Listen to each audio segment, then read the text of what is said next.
Les tests antigéniques. Donc, les tests antigéniques, on en avait parlé il y a déjà 15 jours. On avait commencé à voir l'avis de l'HAS. Donc, l'avis de l'HAS du 24 septembre et du 9 octobre. Et puis, l'arrêté qui est sorti le 16 octobre, qui commence à définir les contours de l'utilisation des tests antigéniques. Bon, d'abord, la première chose, c'est que ces tests sont fiables et qu'il n'y a pas de débat là-dessus. Ils sont spécifiques et fiables. Le gros avantage, c'est qu'en les faisant rapidement, on peut récupérer de la charge virale beaucoup plus vite et avoir un résultat dans les 15 minutes, ce qui n'est pas toujours le cas, bien sûr, au niveau des laboratoires où parfois les délais d'attente font que la charge virale peut diminuer, même si la multiplie par le système PCR. On s'aperçoit qu'eux aussi ont un taux de faux négatif qui n'est pas négligeable. L'objectif est très clair. On ouvre ces tests antigéniques aux professionnels de ville. Les médecins, les infirmiers, les pharmaciens, avec un objectif très clair. Accélérer le nombre de tests et avoir des réponses rapides. Parce que, bien évidemment, si on ne dépiste pas, et si on n'arrive plus à dépister, le dépistage permet d'isoler les personnes qui sont porteurs du virus, du Covid, et de contacter les patients qui ont été en contact avec ces personnes pour voir si elles aussi sont porteurs du virus, pour casser les chaînes de contamination. Si cet outil n'est pas utilisé au rythme du nombre aujourd'hui de clusters qui sont en train de se mettre en place, eh bien la seule solution, c'est le confinement. Donc quand on n'y arrive plus, tout le monde est suspect, donc on confine. Et comme ça, on casse, bien évidemment, la propagation du virus. Si on arrive à dépister, eh bien, on n'isole que les personnes qui sont porteurs du virus, qui restent, elles, en quarantaine pendant 7 jours pour éviter de contaminer les autres. La stratégie est simple. On a un outil, il faut s'en servir. Les laboratoires sont débordés, le nombre de cas n'arrête pas d'augmenter, donc il faut s'appuyer sur les professionnels de ville à qui on donne cette possibilité. Le prélèvement est un prélèvement nasopharyngé, tout simplement parce que la charge virale au niveau du nasopharynx est suffisante, alors que dans la bouche, sur la salive, eh bien, on perd en concentration de virus, et donc ce n'est uniquement réservé qu'aux personnes à qui on ne peut pas faire de prélèvement, les personnes âgées qui ne peuvent pas le supporter, les gamins, les personnes qui ont des déformations, bien sûr, de la cloison nasale, mais si c'est salivaire, ça ne peut être qu'un PCR en laboratoire. Donc pour nous, c'est très clair, c'est nasopharyngé avec un test antigénique, avec une réponse entre 15 et 30 minutes. L'arrêté est très clair. Il dit quelle population doit être dépistée et peut être dépistée en test antigénique. La première population, ce sont des patients symptomatiques, qui sont prioritaires, à condition que les symptômes datent de moins de 4 jours. Sinon, c'est laboratoire. Et sont exclus des patients symptomatiques, les personnes qui ont plus de 65 ans et celles qui ont des risques de comorbidité liés à une aggravation à cause de l'infection virale. Parce que ces personnes-là, il fallait faire le test en pharmacie, et si le test était négatif, il fallait le faire confirmer par le laboratoire. C'est-à-dire que la personne allait avoir dans la semaine 2 prélèvements nasopharyngés. Donc autant qu'il aille au laboratoire directement pour ces personnes-là. Donc pour les symptomatiques, uniquement les personnes qui ont des symptômes depuis moins de 4 jours et qui ne sont pas plus de 65 ans et à risque. Ensuite, on peut faire ces tests pour tous les asymptomatiques. Là, il n'y a pas de limite d'âge, bon, il n'y a pas de critère de 4 jours, puisqu'ils sont asymptomatiques par définition, et on peut faire à tout le monde. On peut faire également des dépistages collectifs sur ordre de l'ARS, parce que voilà, dans une faculté, dans une EHPAD, le personnel doit être dépisté, pas les patients, mais le personnel doit être dépisté rapidement. Voilà, et donc on peut être associé à ce type de dépistage. Sont exclus les patients contacts. Les patients contacts doivent pour l'instant aller uniquement au laboratoire dès qu'ils ont été contactés. Incompréhensible. Je ne vois pas pourquoi les patients contacts, on ne pourrait pas les faire aussi en ville avec les infirmiers, les pharmaciens et les médecins. Donc je pense que les choses risquent d'évoluer. Et puis on a demandé à ce qu'on puisse faire également ces tests pour les personnes qui partent en voyage. Quand vous allez dans les DOM, quand vous allez en Martinique, Guadeloupe, vous êtes obligé d'avoir un test. Et le test antigénique est reconnu. Et donc, si vous avez un test qui date de moins de 3 jours, vous pouvez aller en Guadeloupe et en Martinique et en Guyane, et sur l'ensemble des DOM. Donc, il n'y a pas de raison que le pharmacien ne puisse pas donner une attestation en disant qu'il a réalisé un test et que le test est négatif. Et ça vaut également pour des pays comme l'Italie qui reconnaissent les tests antigéniques. Donc, on est en train de travailler avec les pouvoirs publics pour élargir également, pour rendre service à cette population. La réalisation de ces tests doit se faire avec un protocole qualité.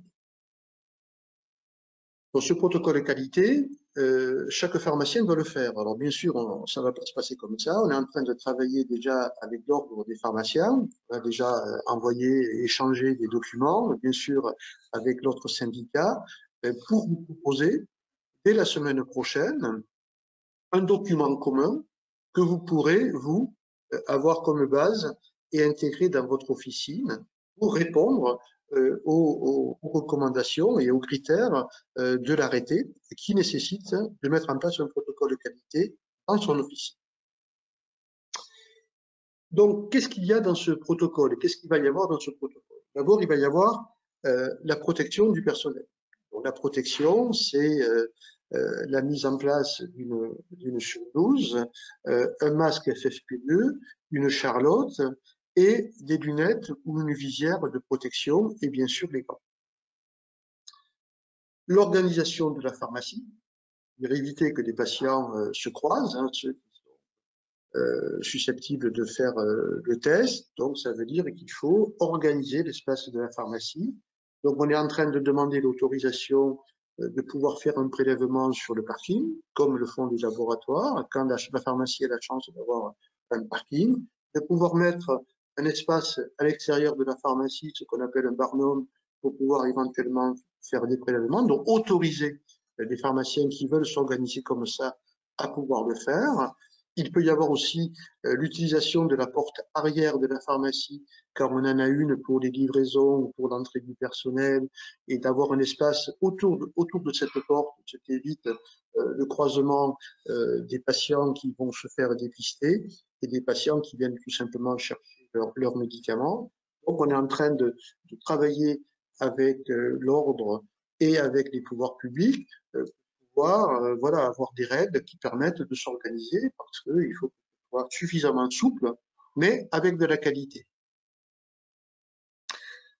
Ensuite, le test lui-même, comment on réalise ce test? Alors, je vais vous montrer, voilà, le test, il y a un solvant, un tampon, que l'on va mettre dans une éprouvette, 10 gouttes.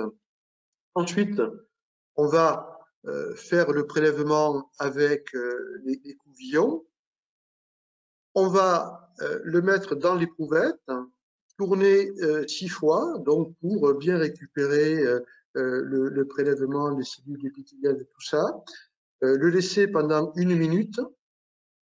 Ensuite, on va enlever les couvillons en pressant pour bien récupérer toutes les gouttelettes. Les couvillons vont être mis dans Dasserie, dans la boîte jaune que l'on connaît. On va mettre un bouchon. Le tube, c'est un bouchon compte-gouttes. Et une fois qu'on a mis ce bouchon, on va le verser sur tout simplement la petite plaquette chromato. Donc, on va mettre quelques gouttes et on va laisser migrer pendant un quart d'heure. Et puis, on va lire, comme on lit classiquement, la première barre qui est le contrôle pour savoir si le test a fonctionné. S'il y a la présence d'une seconde barre, eh bien, ça veut dire que le test est positif. Il n'y a pas de seconde barre, le test est négatif, tout simplement. Le classique, et un quart d'heure. Alors, certains tests, c'est 30 minutes, d'autres, c'est un quart d'heure. Donc, tout va bien. C'est simple vraiment simple à utiliser. Ensuite, il y a l'annonce du résultat. Bon, ça, c'est le pharmacien. Après, on enregistre sur la fameuse base SIDEP, qui est le système d'information de dépistage, qui était réservé uniquement aux biologistes. Là, ça va être ouvert aux 3 professions. Et donc, sur cette base, on va enregistrer le résultat avec le numéro, bien sûr, de la personne, son identification, et si le résultat est positif ou négatif. Vous savez que c'est cette base d'information qui est en direct sur Santé publique France, sur les autorités de santé, pour définir eh bien, l'augmentation de tests positifs, le nombre de tests réalisés, et voir la situation département par département. Et c'est ce qui fait aujourd'hui que certains départements sont en vert, d'autres sont en rouge, d'autres sont en rouge et ça veut dire quoi? Ça veut dire que c'est le pharmacien qui fait le diagnostic. Ce n'est plus une orientation de diagnostic. On nous donne la responsabilité aux infirmiers, aux médecins, aux pharmaciens de poser un diagnostic. Le patient est Covid positif, le patient est Covid négatif. Voilà. Ça change complètement la dimension de ce que l'on confiait jusqu'à maintenant à travers des tests pharmaciens. Au niveau de l'organisation, bien sûr, il est nécessaire de travailler sur rendez-vous. Sinon, on va avoir des files d'attente dans les pharmacies. Donc ça, c'est pas possible. On va pas revivre ce qu'on a connu avec des biologistes. Comme nous, on a le résultat en un quart d'heure, si on décide de faire ça 2 heures dans la matinée et que quelqu'un vous appelle à midi, eh bien, il va pouvoir venir le lendemain parce qu'il aura le résultat de suite et on sera dans le créneau des 48 heures. Pour le réaliser dans de bonnes conditions, nous, ce qu'on préconise, après la discussion avec pas mal d'intervenants et d'autres organisations, hein, avec l'ordre des pharmaciens, d'autres syndicats, l'objectif, c'est de travailler en binôme. Donc, quelqu'un qui va prélever plusieurs patients et l'autre personne qui va faire le test et faire l'enregistrement et l'annonce. Qui c'est qui est autorisé à prélever aujourd'hui? Les pharmaciens, les préparateurs en pharmacie, également les étudiants en médecine, en pharmacie et les étudiants infirmiers. Il y a d'ailleurs déjà des sociétés qui recrutent des étudiants qui se sont formés au prélèvement et qui les mettent à disposition des laboratoires aujourd'hui qui ont besoin de personnes qui fassent les prélèvements. Et ce service peut être également ouvert aux pharmaciens, pourquoi pas. Nous, on essaie d'aller plus loin. C'est-à-dire que on voit bien que, voilà, donc un préparateur qui prélève, un pharmacien qui fait le test, en 2 heures, vous pouvez en faire une quinzaine, une vingtaine, hein, en s'organisant comme ça. Nous, on va encore un petit peu plus loin, on essaie de convaincre un petit peu tout le monde que l'intérêt également, c'est de pouvoir travailler en binôme, éventuellement avec une infirmière libérale. Les infirmières libérales le font actuellement pour les laboratoires. Il n'y a pas de raison qu'on ne puisse pas travailler avec les infirmières libérales. Si l'infirmière libérale souhaite travailler avec le pharmacien parce qu'elle ne veut pas le faire seule, parce que c'est trop compliqué dans son cabinet, et bien de travailler avec le pharmacien du même village, elle fait les prélèvements, elle est payée pour le prélèvement et le pharmacien fait le test. Donc ça permettrait de récupérer un plus grand nombre de professionnels pour faire réaliser ces tests. Un enjeu stratégique de santé publique, hein, et tout le monde a bien conscience de ça.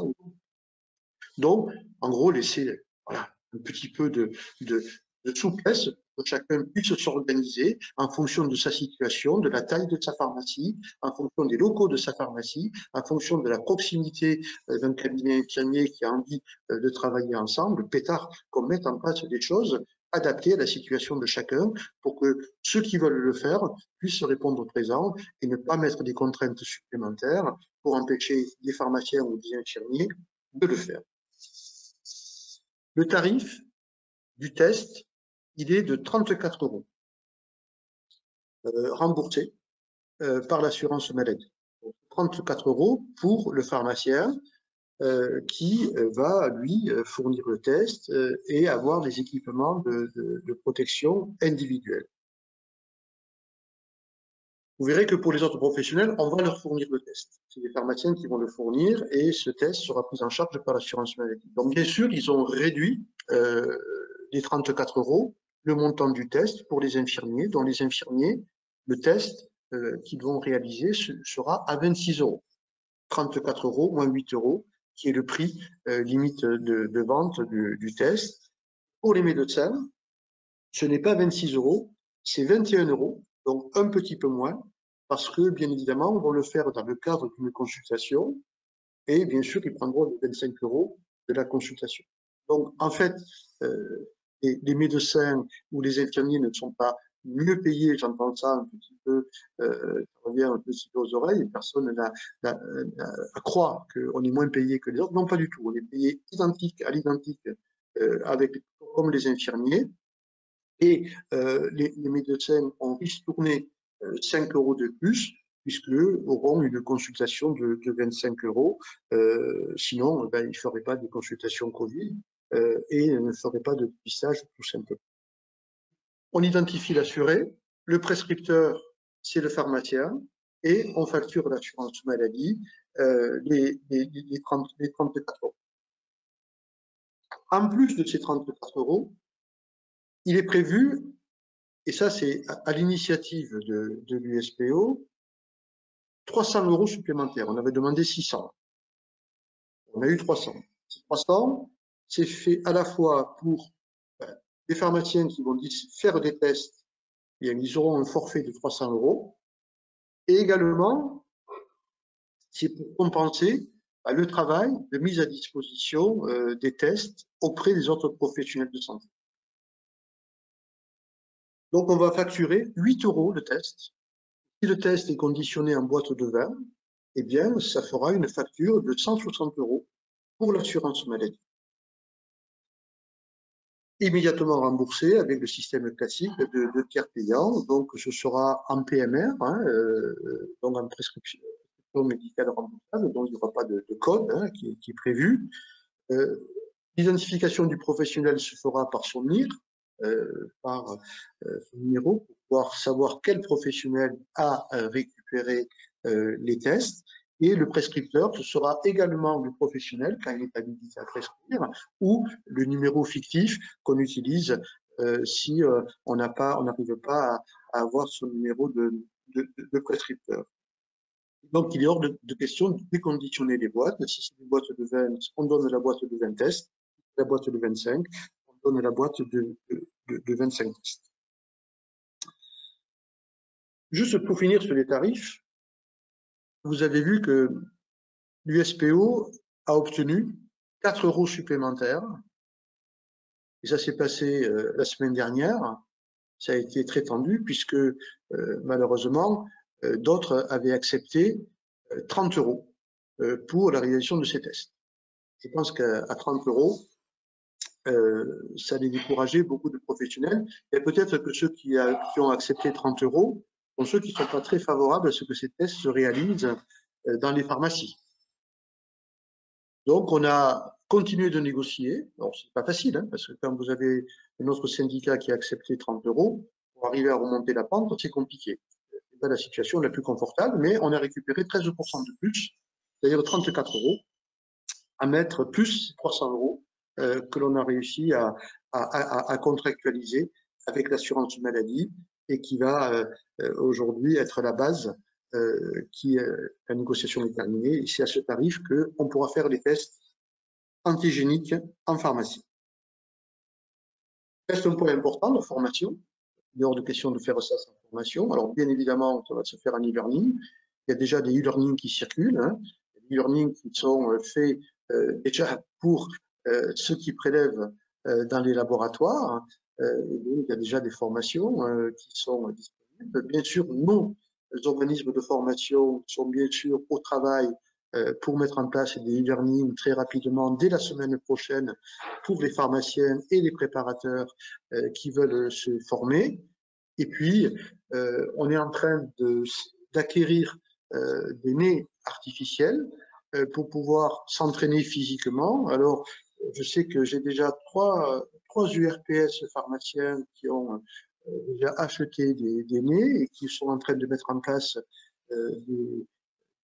la possibilité de s'entraîner sur ces nez. Alors, c'est l'URPS Île-de-France, l'URPS Hauts-de-France, l'URPS Bourgogne-Franche-Comté qui ont déjà acquis ces tests. Je sais que Auvergne-Rhône-Alpes et Corse sont déjà en train de voir comment ils peuvent organiser des formations physiques comme ça pour que les gens puissent se passer. Voilà, c'est pas facile dans ces conditions actuellement. Et voilà, pour permettre à tout le monde, à tous ceux qui veulent faire ces tests, de pouvoir s'entraîner dans de bonnes conditions. Deux petits points, Dasri. Donc, vous savez que nous sommes en discussion avec Dasri pour voir comment on peut se mettre d'accord. En fait, le sujet est simple avec Dasri. On est un point de collecte gratuit. Si ça continue à se tendre, on ne sera plus un point de collecte gratuit. Il faudra nous payer le temps passé et la surface louée pour mettre l'ensemble du matériel, que ce soit les boîtes, que ce soit les caisses de Dasri. Les tests antigéniques dans les Dasri. Demain, les trous d'angine, puisqu'on va débloquer la situation, c'est quand même curieux. On avait une espèce de groupe de travail totalement illégitime qui travaillait sur les trous d'angine. Les trous d'angine ont été suspendus au mois de mars. Là, par contre, c'était normal parce que personne ne savait où on allait. Mais maintenant, on sait qu'on va vivre avec le Covid. Donc, si on supprime tous les prélèvements nasopharyngés ou oropharyngés, l'affaire est entendue, on ne fait plus rien. Mais pour personne. Donc, c'est assez amusant de voir les médecins dire il ne faut pas que les pharmaciens fassent des trous d'angine. Et l'USPO, l'ordre des pharmaciens, et les groupements dire il faut maintenant qu'on lève cette interdiction, il n'y a pas de raison. En plus, maintenant, on va faire des prélèvements nasopharyngés, c'est quand même curieux qu'on dise les trous d'angine, on ne peut pas les faire. Franchement, où est la logique dans cette affaire? Donc, le Collège de la pharmacie, d'ailleurs, a soutenu la levée de cette interdiction, qu'on puisse faire des trous d'angine pour lutter contre l'antivirusance. Donc, tout ça, test antigénique, vaccin, test trop d'angine, dans la boîte jaune que nous utilisons aujourd'hui pour récupérer ces déchets d'activité pharmaceutique et pas d'activité des patients.